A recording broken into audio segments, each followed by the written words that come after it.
দক্ষিণ কামৰূপৰ সুন্তলীত তিনিখন কাঠৰ দলং মেৰামতি আঁচনিৰ শুভ উদ্বোধন।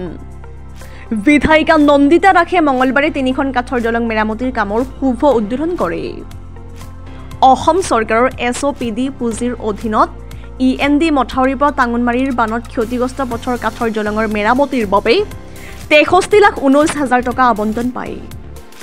একেই পুঁজিৰ অধীনত বাউকাটাৰ লালমিয়াৰ ঘৰৰ ওচৰৰ পুৰাণ গাঁৱৰ END মথাউৰি সংলগ্ন কাঠৰ দলং মেৰামতিৰ বাবে 58 লাখ আৰু আৰিকাটি END মথাউৰিৰ পৰা সৰু আৰিকাটিত কাঠৰ দলং মেৰামতিৰ বাবে 35,95,000 টকা আবণ্টন লাভ কৰে।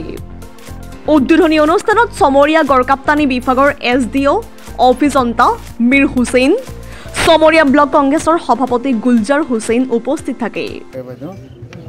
আজি আমি এটা খুব ভাল কামৰ শুভাৰম্ভ কৰিলোঁ। মোৰ লগত SDO আমাৰ চমৰীয়া ঠাকুৰীয়া চাহেব আছে, ইঞ্জিনিয়াৰ আমাৰ মীৰ হুছেইন চাহেব আছে আৰু আমাৰ যিখিনি পঞ্চায়তৰ জিকি আহিছে প্ৰতিনিধি সকলোবিলাক আছিলে।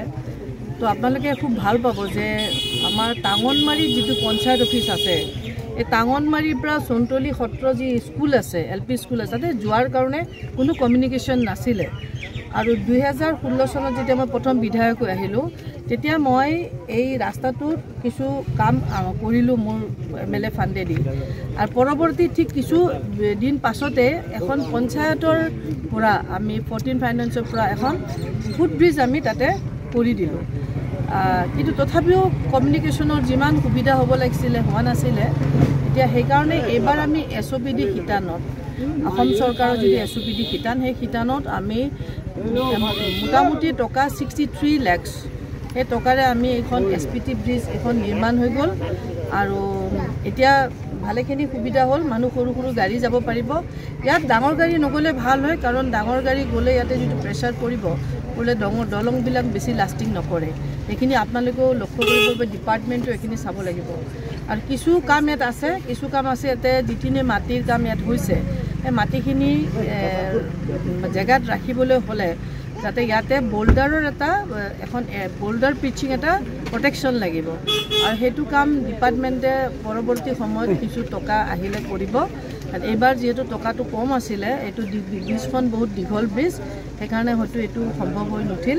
কিন্তু ৰাইজৰ যিটো আৱেগ কৰিছে যে আমাক এটা বোল্ডাৰ পিচিং এটা প্ৰটেকশ্যন লাগে, সেইখিনি পৰৱৰ্তী সময়ত কৰাৰ কাৰণে ডিপাৰ্টমেণ্টে যথেষ্টখিনি চেষ্টা কৰিব। আৰু মোৰ পৰা যিখিনি সহযোগিতা থাকিব সেইখিনি মই কৰিম। মই ভাবোঁ যে চন্তলী সত্ৰলৈ যোৱা কাৰণে টাঙনমাৰীৰ পৰা যথেষ্টখিনি এতিয়া ৰাইজৰ সুবিধা হ'ল বুলি মই নিজে বিবেচনা কৰোঁ। কিমান টকাৰ পুঁজি নিৰ্ধাৰণ কৰা হৈছিলে? এইটো 63, মই ক'লোৱে 63 লাখ।